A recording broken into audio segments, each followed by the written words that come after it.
que a ideia desse vídeo é passar um panorama geral, tá? Não tem fato novo, tá? Eu queria até que o pessoal entendesse que esse caso vai ser uma longa jornada, tá?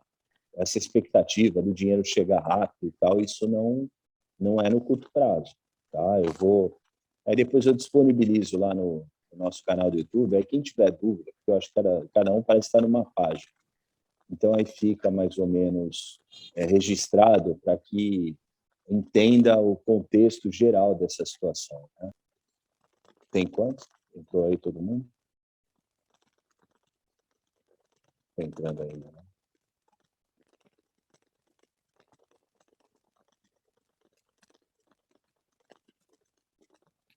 Tá. Então, vamos lá. Bom, eu vou deixar, dessa vez eu vou deixar lá disponibilizado para evitar também, porque aí o pessoal não entra depois. Manda o resumo, aí depois fica cada um me perguntando uma coisa, parece que é... Mas só para que todos entendam, né? Pessoal, vamos lá. Eu acho que até para a gente, antes de começar, né? Eu vou colocar no canal. Eu acho que como essa reunião do Zoom, talvez para o seguinte, tem como gravar somente a minha imagem para não expor ninguém?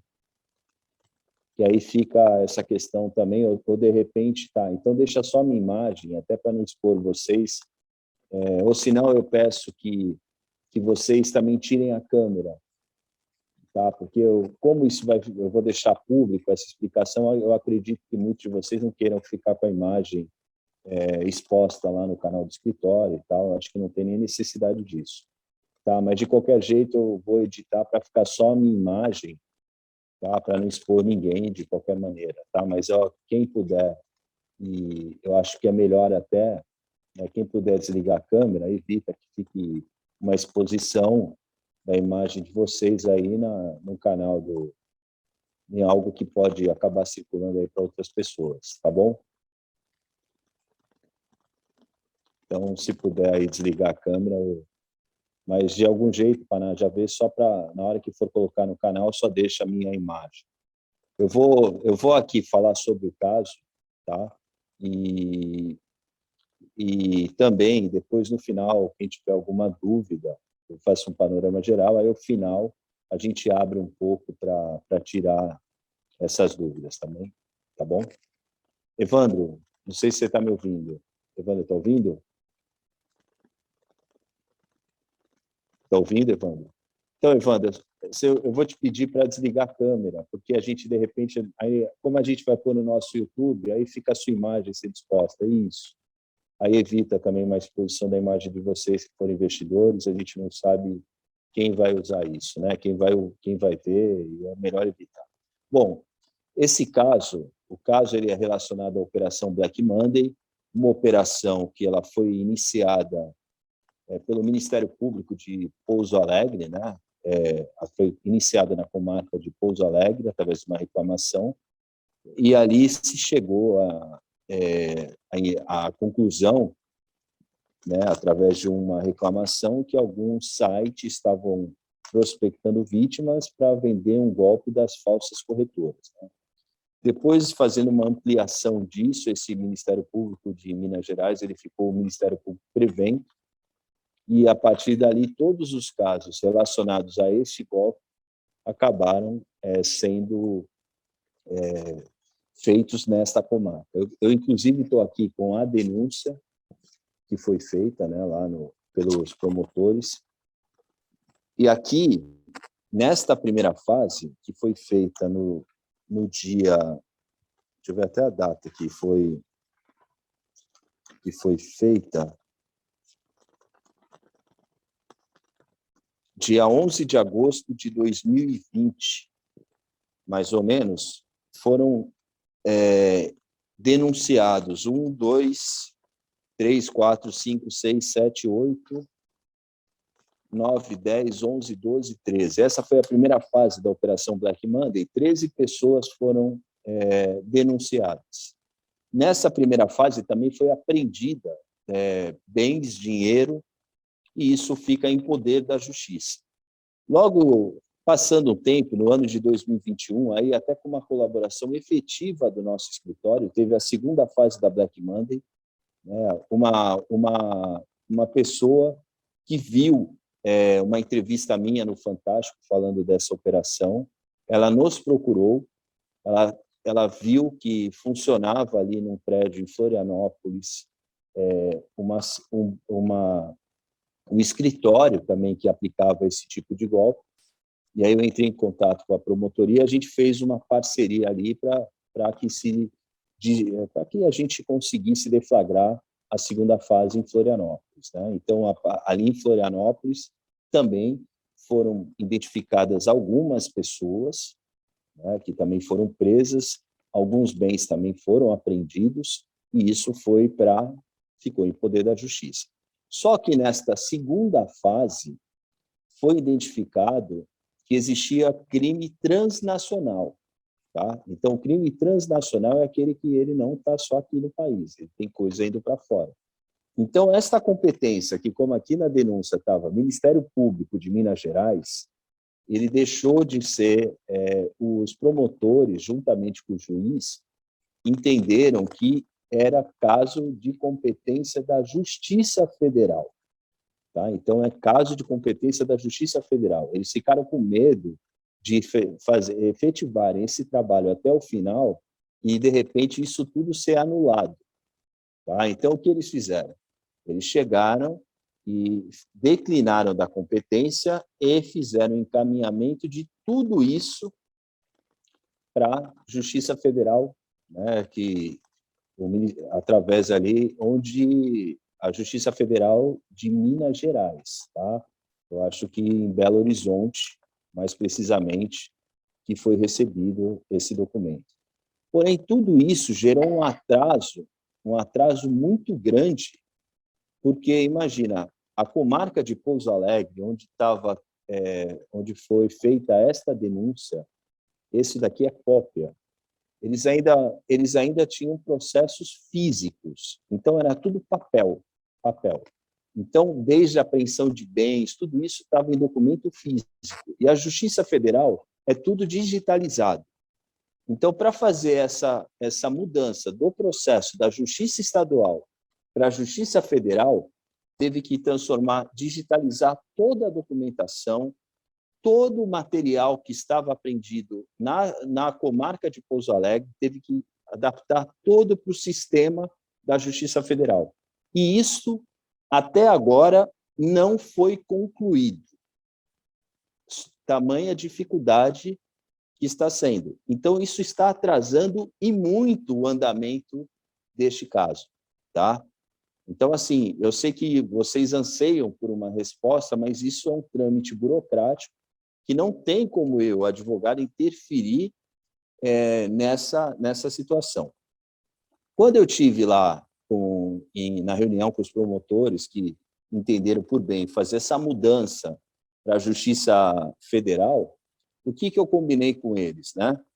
Que quando eu tivesse já na Justiça Federal, como eu contribuí, nosso escritório acabou contribuindo muito, já estávamos habilitados ali como assistente de acusação, ou seja, a gente ia contribuir junto com o Ministério Público, acompanhar todo esse processo criminal, eles iriam também recomendar para os procuradores que iriam assumir esse caso a manutenção do nosso escritório, acompanhando também como assistente de acusação, só que com os procuradores que vão assumir o caso.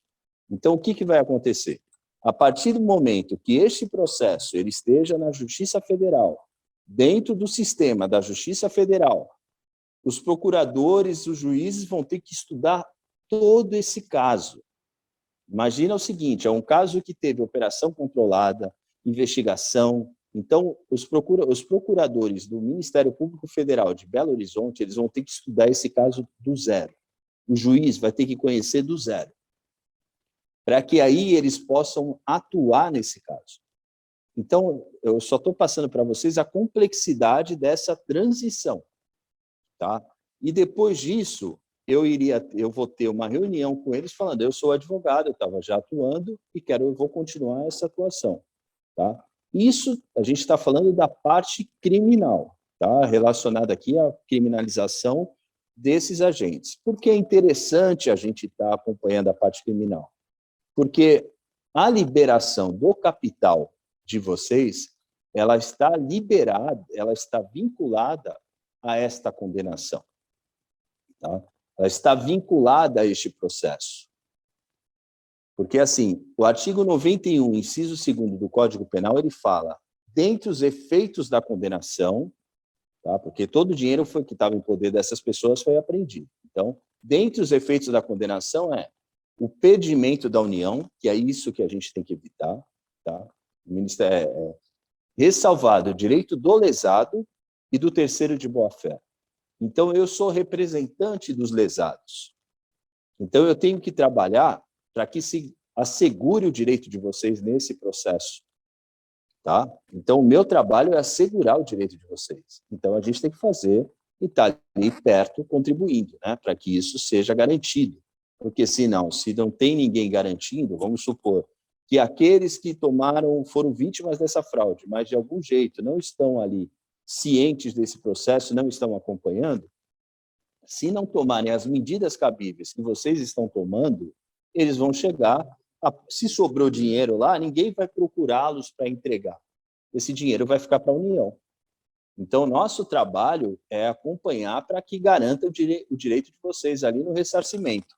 Então, esse é o trabalho. Tá?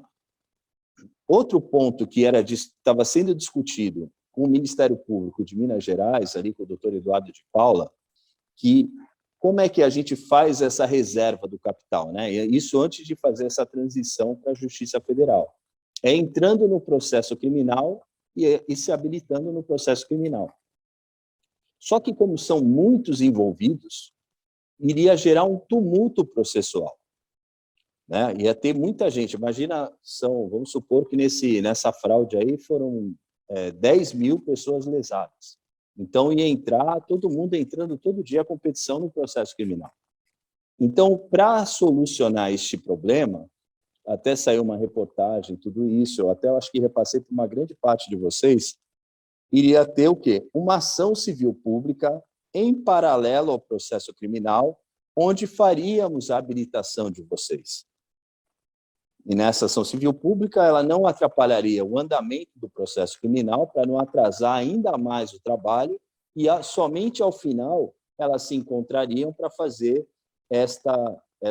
esse ressarcimento de valores. Tá? Agora, com esta mudança,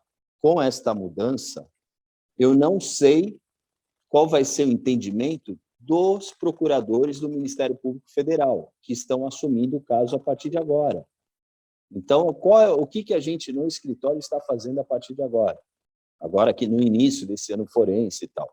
A gente está alinhando esta reunião o quanto antes, né, com o Ministério Público Federal para saber, chegou, vocês já estão, qual é o próximo passo?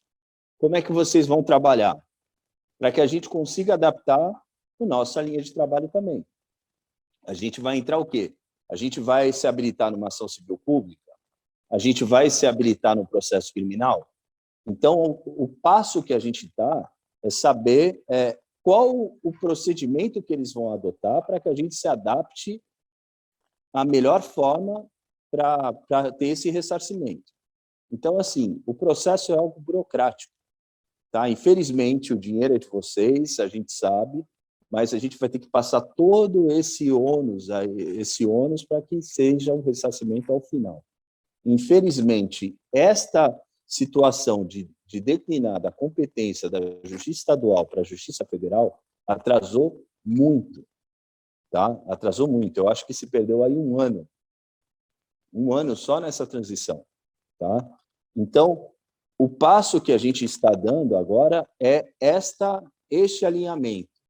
Só que a gente também não vamos ficar esperando, tá? Se a gente vê que vai ter uma demora, porque uma das coisas, quem pode entrar com ação civil pública é o Ministério Público, tá? Ou uma entidade que, por exemplo, vamos pegar aqui, uma entidade de consumidores com mais de um ano de atividade. Então, se a gente vê que o Ministério Público ele vai ficar inerte, vai demorar muito, a gente vai buscar este plano B para que a gente faça essa ação civil pública, para ela correr em paralelo, para que a gente consiga, o quanto antes, esse direito deste nosso grupo.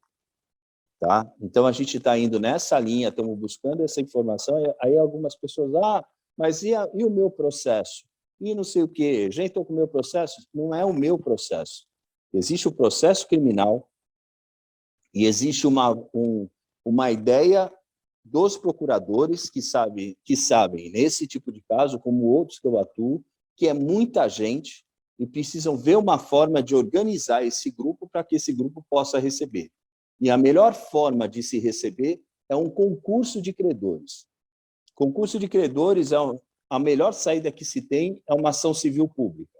Então, o que a gente precisa ver? Se essa ação civil pública, o Ministério Público vai fazer, ou nós vamos ter que buscar uma alternativa para fazer.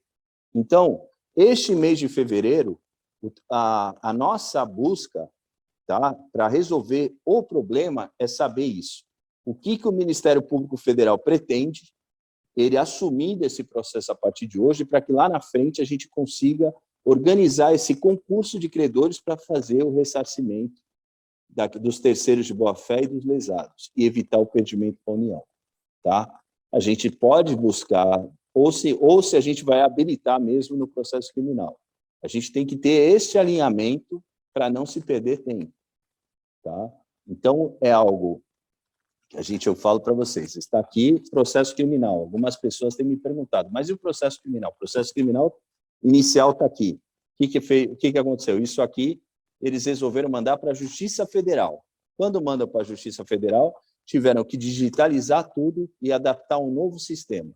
Imagina, eu não sei nem se vocês conseguem imaginar, a burocracia daquela BMW que foi apreendida na Justiça Estadual, né, que estava direcionada a um local, encaminhar para outro local toda aquela documentação e mudar todos os procedimentos de apreensão da mesma. Entendeu? Tudo isso, os bens, valores, imagina só, se já é burocrático normalmente, imagina a mudança disso de um lugar para o outro. Então, isso atrasou demais, está atrasando demais. Entendam que a ansiedade de vocês é a mesma que a minha. Eu sou tão interessado quanto vocês. Entendeu? Então, assim, o passo agora é tentar saber quem recebeu, foi fulano? Tá. O que você pretende, porque eu estou aqui como representante de pessoas que perderam dinheiro. O que vocês pretendem? Nós pretendemos fazer um concurso, eu acho a melhor saída um concurso de credores, então, vocês vão entrar com a ação civil pública? Não. Então, a gente vai correr atrás para fazer? Vocês pretendem que a gente faça habilitação no processo criminal? O que a gente faz? A discussão vai ser essa. Tá? Algumas pessoas têm perguntado para mim também, com relação, e constantemente, né, assim, olha, mas eu continuo recebendo ligação, e porque o fulano me liga, Beltrano me liga e ciclano me liga. Deixa eu explicar para vocês. O que existem, pelo que foi identificado, somente 2 fases foram deflagradas. Tá? Este tipo de golpe, ele é semelhante ao tráfico de drogas. Então, quando você, vou pegar até um termo chulo, mas você arrebenta uma boca, aí você prendeu o traficante e logo em seguida outro assume. E aí ele vai continuar tentando fazer o golpe. Então, isso é algo que não tem fim. A conversa que eu tinha com o doutor Eduardo de Paula era para que ele tinha como meta acabar com esse golpe, custe o que custar. Mas aí ele resolveu mudar de ideia, falou que estava com medo de repente, lá na frente, todo o trabalho dele ter que jogar no lixo, então ele resolveu jogar para a Justiça Federal. Então, assim, vocês vão continuar, muitas vezes, recebendo ligação de algumas pessoas, porque, de repente, aquele ponto que te liga, ele não foi deflagrado ainda. Porque existem em vários locais do Brasil, existem várias situações, existem vários lugares, entendeu? Não só no Brasil, como no mundo. É algo muito grande, muito estruturado. Eu não sei se vocês tiveram a oportunidade, mas quando eu vou preparar um material para encaminhar para vocês, durante a segunda fase, né, essa segunda fase que a gente teve uma atuação bem de perto, a estrutura do escritório que fazia essa captação de clientes. É algo que quem entra, vê algo de primeiro mundo.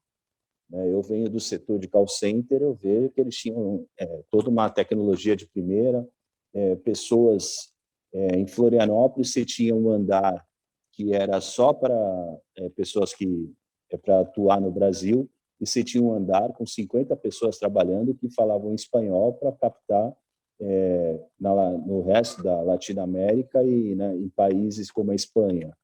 Então, daqui do Brasil é um ponto que atacava o mundo. Então, é algo muito grande. Então, muitas vezes, vocês vão continuar recebendo ligação, porque é algo que ele não, por mais que tenha sido deflagrado 2 fases, não terminou com um golpe todo. E ainda não se chegou, né? Tanto é que nessa situação ainda estão esperando uma delação premiada, né? Porque isso ainda está em stand-by por conta dessa mudança, para se saber quem é o verdadeiro líder dessa organização criminosa. Porque ela tem até um conceito, pelo que eu entendi, pelo que foi conversado, né? Um conceito meio de franquia. As pessoas adquirem, né, aquela tecnologia, aquele expertise e vão, nos seus países, replicar esse modelo de negócio. Como eu disse, no Brasil foi constatado mais de 5.000 sites, aqueles primeiros, tipo, que vocês acabaram entrando, tipo, Aprenda a Investir, não sei o que, de investimento, que são mais de 5.000 sites desse daí. Aí depois você vai para as corretoras, que elas vão mudando constantemente seus nomes. Aí alguns me perguntam, mas a Nix, não sei o quê. O entendimento é que casos análogos, eles estão dentro dessa operação. Tá? Os casos análogos estão dentro dessa operação. Então, essa situação hoje, atual, eu queria passar isso para vocês. O próximo passo aqui é a gente conseguir uma estabilidade desse caso, né? Ou seja, parou, chegou, os procuradores agora têm esse caso em mãos, eles estudaram e agora eles têm condições de conversar para a gente e falar, não, agora a gente vai fazer isso, tá? Porque por enquanto está tudo muito voando. É mais uma questão de organização, de transição, né? Durante muito tempo, e vocês sabem que o judiciário brasileiro já é lento, normalmente. Imagina numa situação atípica como essa. Tá, pessoal? Quem tiver dúvida... Deixa eu te fazer uma pergunta, Fernando. Os caras ainda estão presos ou conseguiram alguma forma de sair da prisão? E segundo, prenderam mais gente? Olha, dessa primeira fase, eu não... Nessa primeira fase, eu acho que alguns já estão em prisão domiciliar, tá? Mas prenderam mais gente. Prenderam mais gente. Agora, com esta transição, eu também não estou mais por dentro do que aconteceu nesse período de transição. Eu estou também aguardando esse processo chegar no local para ver em que pé ele está, né? Eu tenho ele até o último dia que ele estava na Justiça Estadual. Depois disso, legal, não tenho mais. E o dinheiro não pegaram mais também, você não está sabendo? Se conseguiram apreender mais dinheiro dos caras? Eu acho que na segunda fase, sim, mas aí depois é como se tivesse suspenso, né? Agora, até ele voltar a atuar, até ter essa segunda parte, eu acho que não pegaram mais nada. Bacana. Se alguém tiver mais alguma dúvida aí. Alguém tem alguma dúvida?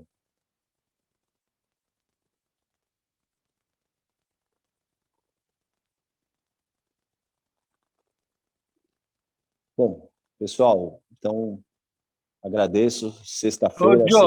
Ô, Jorge, você está ouvindo? Estou.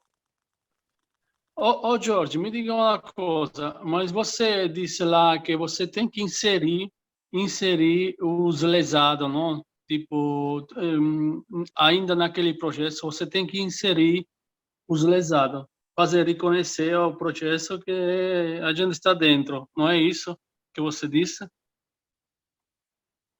Que eu vou ter que Entendeu? inserir, sim, e serão, né? Ou serão. Assim, o que a gente tem que fazer? A habilitação, o que é, só para vocês entenderem, os efeitos, esse processo ele vai ter que pôr. O dinheiro tá preso, está em poder da justiça. Quando a justiça vai soltar esse dinheiro? Quando ela encerrar esse processo, tá? Quando ela encerrar esse processo. E aí, quando ela encerrar esse processo, a União vai chegar e falar: esse dinheiro vai ficar comigo, tá? Esse dinheiro agora é meu. Aí eles vão falar: mas aqui, o Dr. Calazans, ele tem aqui uma relação de pessoas que ele demonstrou que são pessoas que ele habilitou nesse processo, tá? Ou num processo paralelo, e está demonstrando que eles são lesados, foram lesados, e está a comprovação de tudo isso. Então, tudo bem, vai ter o perdimento para a União, mas a gente vai fazer o ressarcimento destas pessoas. Então, é assim que vai funcionar. Não é agora, tá? É ao final deste processo que ele ainda está voando. Entendi. Entendeu? Mas tem possibilidade também que a justiça não aceita que a gente faça parte dessa coisa ou não?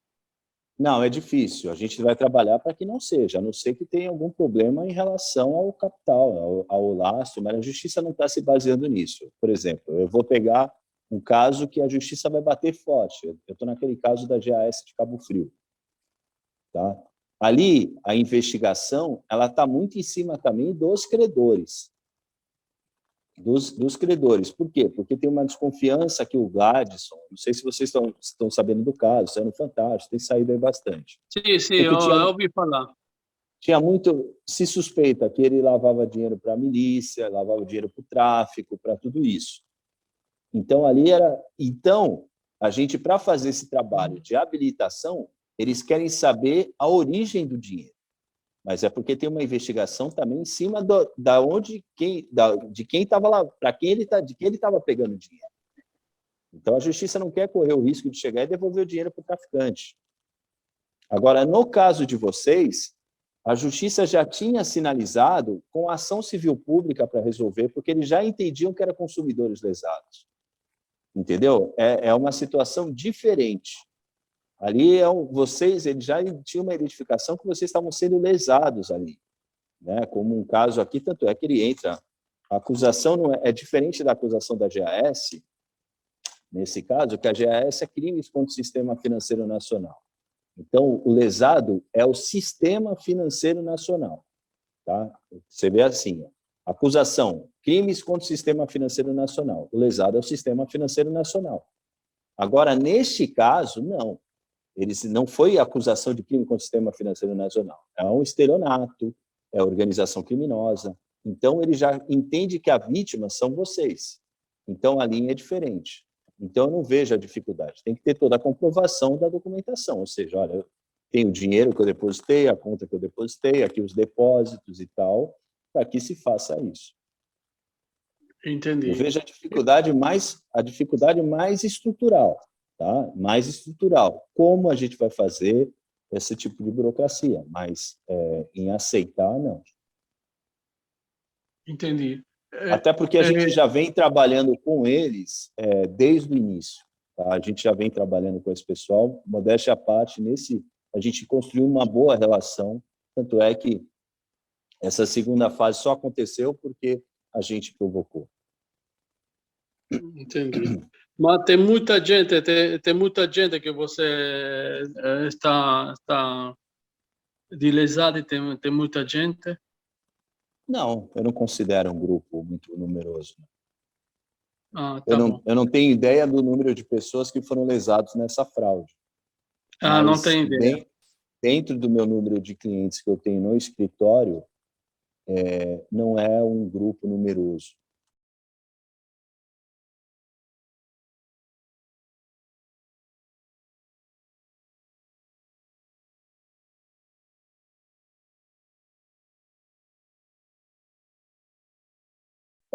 Eu não conheço, mas é que tem advogados que estão fazendo até um trabalho de captação, né, que é até indevido, né, assim, um pouco...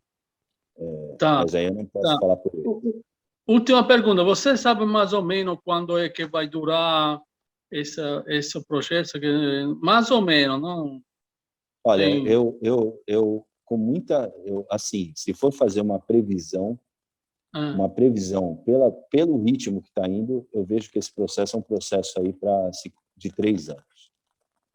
3 anos. Tá bom, só isso. 3 anos a partir de agora. Não que passou ainda, a gente vai descontar ainda. 3 anos a partir do momento de chegar na Justiça Federal. Aham. Tá bom. Tá bom, então. Tá bom. É uma jornada longa aí. Tá bom? Tá bom, então. Muito obrigado, advogado. Nada, muito obrigado. Isso. Mais alguma dúvida, pessoal?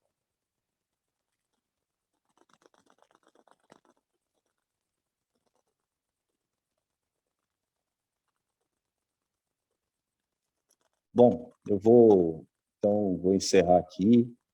Eu vou deixar eu vou pedir para o pessoal do escritório editar esse vídeo, tá? Eu vou cortar aqui os nomes, tudo. Vai ficar disponível no nosso canal do YouTube. Peço para que vocês se inscrevam também, que ainda não se inscreveu. Eduardo perguntou quanto tempo foi falado. Eduardo, uns 3 anos ainda. Tá?